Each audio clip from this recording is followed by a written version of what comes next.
The night was quiet inside the little diner on the corner of Maple Street, and the neon sign buzzed outside against the dark sky, while inside the lights glowed soft and yellow, and the smell of fried chicken and coffee filled the air, and it was close to closing time, and only a few people sat at the booths with some sipping coffee, and others reading the paper, and the floor shined because it had just been cleaned, and the sound of plates clinking in the back echoed faintly, and at the counter stood a young waitress named Kiara Faith, who was 22 years old and tall and beautiful with smooth brown skin that glowed under the diner lights, and her hair was tied back neatly, and her uniform was simple, but she wore it with grace. And Kiara was the daughter of Nigerian parents who had come to America years ago chasing hope, and Kiara had grown up in the city working hard every day to help her family, and most people only saw a waitress when they looked at her, but behind her smile was a secret, because Kiara had been trained in martial arts since she was a little girl, as her father had been a fighter back in Nigeria, and he had taught her discipline and respect and told her that strength was not only in the body, but also in the heart, and she had trained in quiet parks at dawn and in old gyms at night, and she had mastered balance, speed, and power, but she never showed off and kept her gift hidden, and that night her gift would be tested because the door to the diner opened with a sharp sound as cold air rushed in, and a man walked inside who was tall, broad, and carried himself like he owned the world, with arms thick with muscle, and a chest that stretched the fabric of his shirt, and his face was rough, with eyes that looked hard, and he scanned the diner like he was hunting something, and his name was Mark, and he was 35 years old and known in the neighborhood as a bully because people feared him for his size and his love for picking fights. And Kiara felt her chest tighten when she saw him, because she had seen men like him before, loud and cruel, and she hoped he would just eat and leave. But when she walked to the counter with a kind smile and asked softly what she could get him, he smirked and mocked her voice, saying, "Get me a coffee, and hurry, and do not waste my time, girl." And Kiara nodded and turned to pour the coffee, but she could feel his eyes on her, and the room grew tense as the few customers lowered their heads, because they knew trouble often followed him. And she placed the cup in front of him, and he grabbed it and took a long sip and then slammed it down on the counter so hard that liquid spilled, and he leaned close to her face, sneering that the coffee was cold and asking if she even knew how to serve coffee, or if she was just there to smile and look pretty. And Kiara kept her voice calm as she said she was sorry and would bring him a fresh cup right away. But Mark laughed loud, and the sound made an old man in the corner flinch as Mark shouted that sorry did not fix cold coffee, and that she needed to learn respect. And then he stood up, towering over her with his shadow falling across her, and jabbed his finger at her chest, saying that she thought she was strong working there, and that she thought she was tough, but she was nothing. And Kiara's heart pounded as she looked into his eyes and saw cruelty, but remembered her father's words that strength is not in anger but in calm. And so she spoke firm, asking him to sit down because he was disturbing the customers, and his eyes narrowed as he barked, "Did you just tell me what to do? Because no waitress tells me what to do." And then he grabbed her wrist tight, and the diner went silent, and the other customers froze because no one dared move. And Kiara felt fire rise inside her, and she had promised herself never to use her training unless she had no choice. But now she had no choice, and she looked at his grip on her wrist and took a slow breath and told him to let go. But Mark only laughed louder, asking, "Or what will you do, little girl?" And that was the moment everything changed, because in one swift motion she twisted her arm free, and her other hand shot forward with speed faster than his eyes could follow, and she struck his chest with the heel of her palm with sharp, controlled power, and Mark's body lifted off his feet and crashed against the counter behind him as coffee cups rattled, and the diner gasped, and the bully groaned, clutching his chest, unable to believe that a young waitress half his size had sent him flying with one strike. And Kiara stood tall with steady eyes and a calm voice, saying, "I told you to let go." And Mark stumbled to his feet with pride burning hotter than the pain in his chest, and his face turned red as he charged at her like a raging bull. But Kiara was ready and sidestepped quick, placing her foot against his leg, so he fell hard to the floor, and the crash shook the diner, and he looked up at her stunned, because his muscles meant nothing against her skill, and Kiara spoke again, telling him that violence would not make him strong, but respect would, and warning him to leave before he hurt himself more. And the old man in the corner whispered, "She saved us," and for the first time, the bully looked unsure as he pushed himself up, breathing heavy, and spat on the floor, glaring at her, and growling that this was not over before storming out of the diner and slamming the door behind him, and the room was still until slowly the people began to clap with eyes filled with awe and gratitude, and Kiara bowed her head slightly, saying, "Please, it is just my job," but inside her heart beat fast because she knew this was only the beginning. The next morning the sun rose over the city, and Kiara Faith walked slowly down the street with her work shoes still stained from the long night, and her mind heavy with what had happened in the diner, because she had never wanted to use her training in public, yet the memory of Mark's twisted face and the fear in the eyes of the customers replayed in her thoughts again and again, and when she reached her small apartment above a laundromat, her mother was already awake, stirring a pot of soup on the stove, and her father sat by the window reading a worn Bible, and her mother looked up at her and saw the look on her face and asked softly, "Child, what troubles you?" And Kiara sat down and told them about the bully and how he had grabbed her and how she had defended herself, and for a moment her father said nothing and only studied her with eyes that were calm, yet sharp like the day he had first taught her to throw a punch, and finally he spoke and said, "My daughter, you did what was right, because strength is not for hurting but for protecting, and you did not fight out of pride. You fought to keep peace," and Kiara's mother placed a hand on her cheek and said, "You carry both beauty and strength, and that is a heavy gift, but never let fear steal your peace." And Kiara nodded, but deep inside she felt that this was not finished, because the bully's last words had echoed like thunder, "This is not over."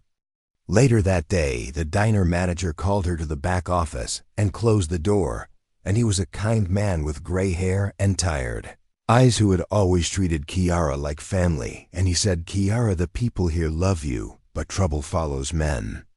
like Mark, and I fear he may come back and bring worse with him, and I will understand if you want to take a break or even leave, but..." Kiara shook her head firm and steady and said, "Sir, I will not run from fear, and this place has been my home, and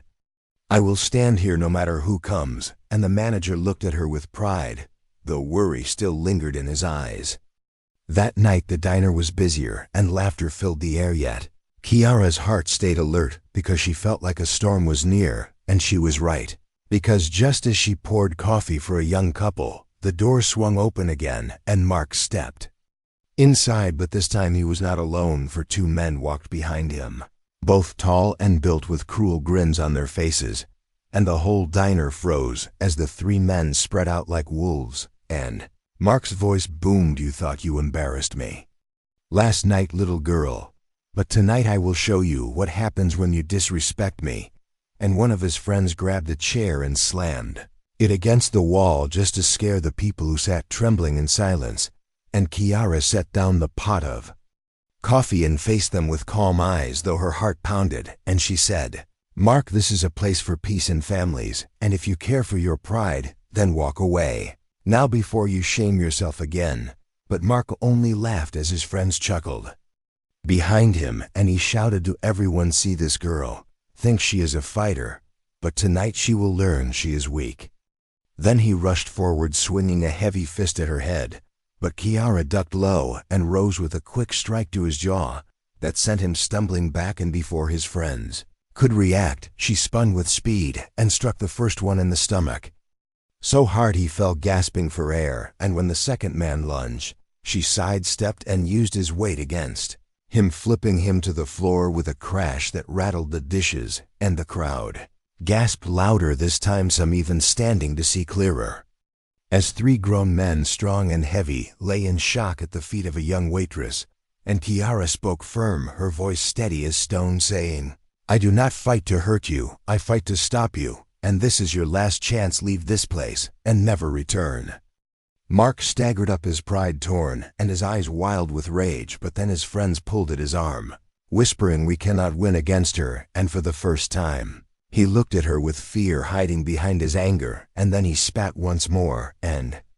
stormed out with his men following close behind, and the diner filled with cheers, and some people even cried with relief, and Kiara stood still, her hands shaking only a little because she had kept control and not let hate rule her, and when the people clapped, she only bowed her head and said, "Please eat your food and enjoy your evening, because peace is stronger than fear." Later that night, when she walked home alone under the streetlights, she thought about how quickly peace could turn to chaos, and she remembered her father's lesson that a fighter is not one who loves to strike, but one who loves to protect, and she felt both heavy and light, because though she had stood strong, she knew Mark was not finished, and he would return in some darker way, and she whispered to herself, "Kiara, you must stay strong, because the world needs light, even when darkness rises." The next days were quiet on the surface, yet Kiara Faith felt the weight of hidden eyes on her everywhere. She went because the city had begun to whisper about the young waitress, who dropped a bully with one strike, and people from different streets came to the diner just to see her serve food and smile, and some came hoping to see her fight again, though she wished for no fight and only for peace. But deep inside she knew Mark was plotting, because a man like him would not let his pride rest. And her heart grew heavy each night. She walked home alone under the streetlights, but she never showed fear on her face. One evening, as the diner grew full with families and workers, a small boy ran in crying because his father had been cornered in the alley by Mark and his men, and Kiara felt fire rise in her chest as she dropped her tray and ran out the door with the boy leading her through the cold streets. And when she turned into the alley, she saw the truth, because Mark and his two men were pressing the boy's father against the wall, demanding money and laughing at his fear, and Mark sneered when he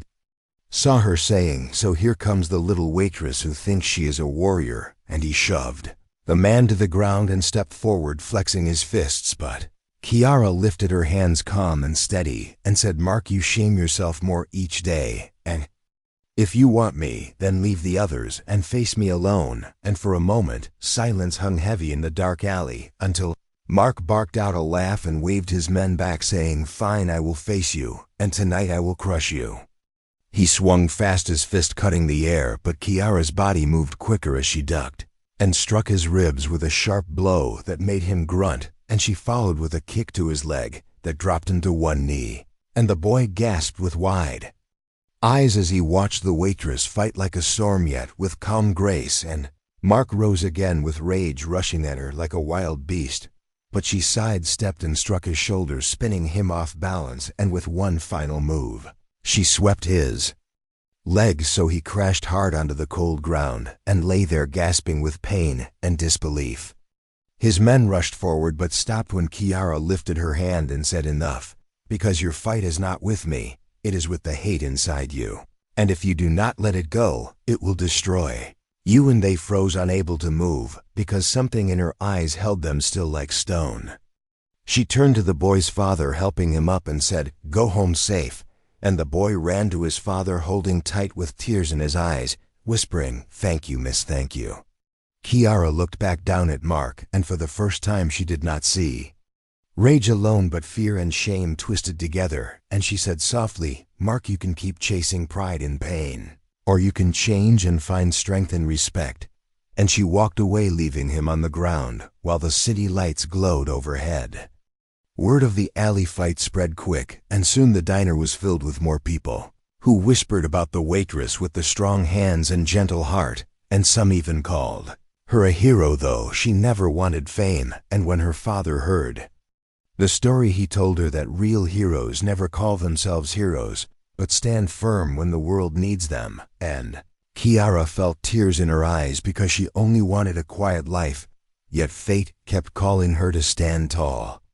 That night, as she closed the diner, a stranger walked in wearing a black coat and kind eyes, and he introduced himself as a retired police officer who had heard about her bravery, and he said, "Child, you are gifted, and the city needs people like you.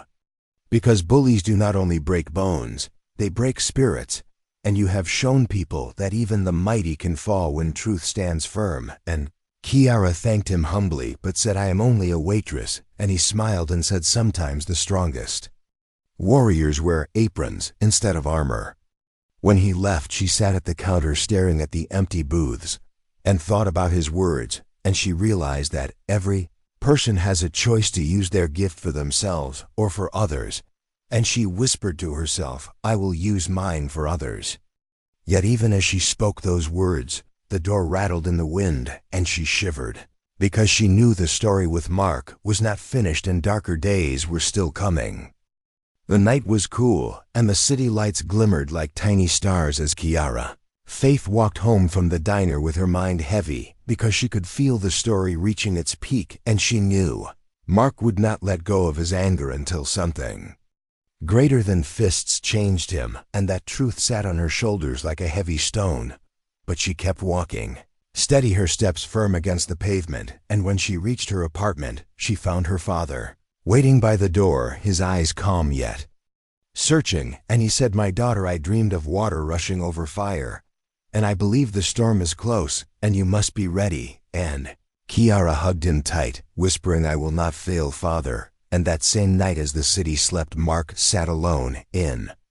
a bar, his hands shaking and his pride bleeding because he had lost again and again to a young woman who stood half his size yet carried more power than his muscles ever gave him, and the men around him told him to forget it and move on, but his heart burned like coal, and he swore he would crush her or be crushed, and so he planned one final strike.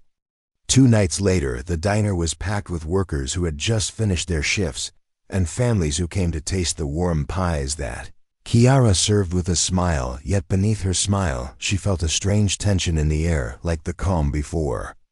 a storm, and her heart beat heavy when the door burst open and Mark stepped in once more. But this time, he was not alone, because he dragged a chain in his hand, and his eyes looked dark with a madness deeper than before, and the people gasped as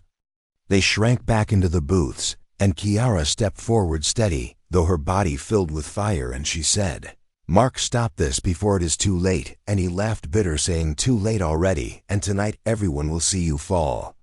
He swung the chain through the air, and it cracked against the counter's splintering wood, and the sound echoed like thunder in the diner, and people screamed. But Kiara did not move, because fear had no place in her heart. She only thought of protecting the lives around her. Mark charged, swinging again and again, but each strike missed as she dodged with grace and calm, her feet dancing across the floor, and with one swift motion she caught the chain, wrapped it around her arm, and pulled him off balance, sending him crashing into a table, and dishes shattered around him. But he rose again, wild as ever, and came at her with fists flying, yet she blocked each blow and struck back with precision, until at last she caught him in a hold that pinned him to the floor, and the diner fell silent, except for his heavy breaths and her steady voice as she said, "Mark, look at yourself, because all your rage has brought you nothing but shame and pain, and you could be more than this if only you would let go of hate." For the first time, Mark's eyes filled not with anger, but with tears that he fought to hide, as his chest heaved and his voice cracked, asking, "Why do you not just finish me?" And Kiara's eyes softened, and she said, "Because strength is not to destroy, but to lift, and I will not destroy you. I will give you the choice to stand again as a better man." She released him and stepped back, and for a long moment, the diner was still as Mark sat broken on the floor. Then slowly he rose, his face wet with sweat and tears, and he looked at her with shame and whispered, "I do not know who I am without anger." And she answered, "You are whoever you choose to be, and tonight you can choose respect." The room remained hushed until finally Mark dropped the chain to the floor with a loud clang and walked out of the diner, his steps heavy yet slower, calmer than before, and the people inside burst into applause, some with tears in their eyes, because they had witnessed not just a fight of fists, but a battle of the heart. And Kiara bowed her head, whispering, "Thank you, Father," because she knew her strength was more than strikes, it was mercy. Later that week, Mark returned not as a bully, but as a man seeking forgiveness, and he walked into the diner with outrage. His hands open, his head low, and he asked for work, and the manager looked at Kiara, who nodded with a small smile, and so Mark was given a chance to wash dishes and sweep floors. And though many doubted him at first, he worked quietly each day, and in time, he found peace in the simple rhythm of honest work. The story of Kiara spread beyond the streets to nearby towns, and people spoke of the waitress who fought with her hands but healed with her heart, and some called her a warrior, while others called her an angel. But she only said, "I am Kiara Faith, the daughter of my parents and a servant of peace." Years later, the little diner on Maple Street was known as the place where light defeated darkness, and people traveled just to sit where the story was born, and many asked Kiara to tell the tale, and each time she ended with the same word: strength. Without mercy is nothing but noise, but strength with love can change the world. And so her story lived not just in fists and strikes, but in the hearts of all who believed that even the weakest could rise, and even the darkest soul could turn when shown the power of respect. Weeks passed after the storm inside the diner, and Kiara Faith thought life might return to quiet again. Yet the city was changing, because word of her story spread far beyond Maple Street, and people she had never met came just to see the young woman who defeated a bully and turned him into a worker of peace. And some came to eat pie, while others only wanted to see her smile or hear her soft voice. Yet Kiara never let pride take hold, for she remembered her father's warning that fame is a trap heavier than fear. And one night, as she wiped the counter clean, a woman entered the diner with tears in her eyes, holding the hand of her teenage daughter, and she said, "Are you Kiara Faith?" And Kiara nodded, and the woman cried harder, saying, "My daughter was bullied at school, and she wanted to give up. But then she saw a video someone recorded of you standing strong and calm, and she said, 'If Kiara can face giants, then I can stand too.'" And Kiara knelt down holding the girl's hand, and said, "You are strong because you choose respect over hate." And the girl smiled through tears and hugged her, and in that moment, Kiara knew her fight was no longer just inside the diner, but inside the hearts of many. Soon she began to see young boys and girls outside the diner practicing little moves with their arms, pretending to be like her, and she smiled but also felt the weight, because she knew if they followed her, they must learn that strength is not for showing off but for protecting. So one morning she spoke to her father and said, "Perhaps I should teach them." And he placed his hand on hers and said, "A gift grows when it is shared." And that day Kiara gathered children in the park and showed them how to breathe steady and how to stand balanced. And she told them the first lesson is respect, the second lesson is calm, and the third lesson is mercy. And they listened with wide eyes, and joy filled her heart, because she was passing on the light her father had given her. But not everyone celebrated her, because there were still men in the city who thrived on fear, and one of them was a man named Victor, who ran illegal fights in dark warehouses where men broke bones for money, and crowds cheered for violence. And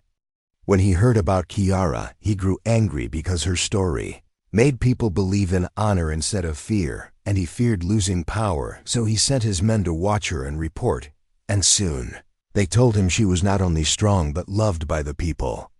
And that love made her dangerous to his business, and Victor decided she must be tested.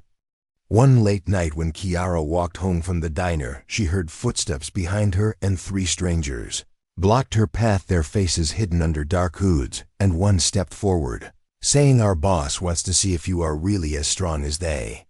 say." And he swung a bat at her head, but Kiara bent low, the bat slicing the air above her, and she struck his leg, sending him crashing down. And the other 2 lunged fast, but she moved with calm strikes, knocking one back with a palm to the chest, and sending the other spinning with a sweep of her leg. And they groaned on the pavement, unable to rise, and she stood over them, with eyes steady, saying, "Tell your boss that fear cannot rule where respect lives." And she walked away, leaving them in silence. Days later, Victor himself walked into the diner, tall with sharp eyes and a smile that hid poison. And he ordered a coffee and sat at the counter, and when Kiara poured it for him, he said soft, "I have heard much about you and your power, and I want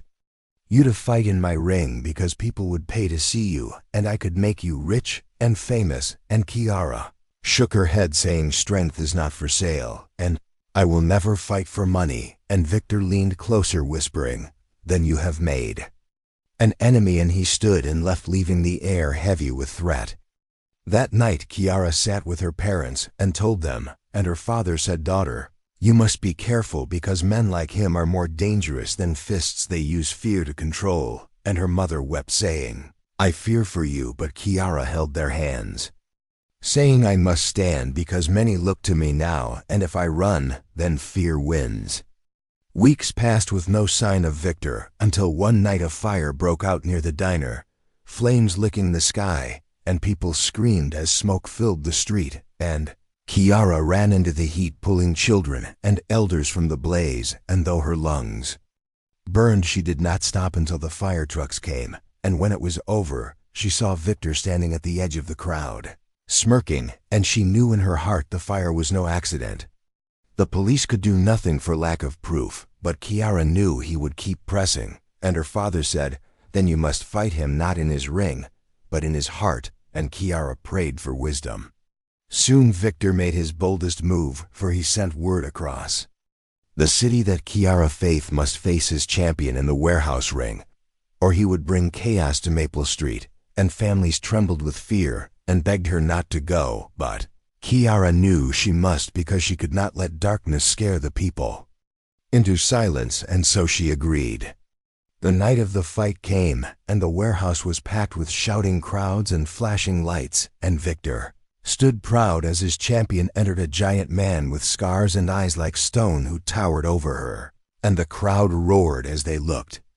down at her small frame and her simple clothes, but she stood calm, and when the bell rang, the giant rushed like thunder, swinging heavy blows that could shatter bones, yet each one missed as she moved like water flowing around stone, and she struck quick and sharp to his ribs, his arms, his legs, and the crowd gasped as the giant slowed, then stumbled, and with one final move, she spun and struck his chest, sending him to the floor, where he lay unable to rise. Silence fell, and Kiara raised her voice saying, "Strength without mercy is nothing but noise, and this fight is nothing but shame, and I will not be your pawn." Victor, and she walked out, leaving the crowd stunned. That moment broke Victor's power, because the people saw her walk away without taking his money, and they began to turn from his ring, and within weeks, his empire crumbled, and he fled the city. Kiara returned to the diner, where the people cheered and cried with joy, and her father embraced her, saying, "You have done more than fight, you have freed hearts from fear." From that day, Kiara continued to teach children in the park and serve food in the diner with the same humble smile, and though challenges came, she faced them with calm strength, and the city slowly changed because one young woman chose mercy over hate and respect over fear, and her story lived on in the voices of families who told their children about Kiara Faith, the waitress who fought giants, yet chose to heal with her heart, and every night before she slept, she whispered a prayer that the light of respect would keep shining long after her fists grew still.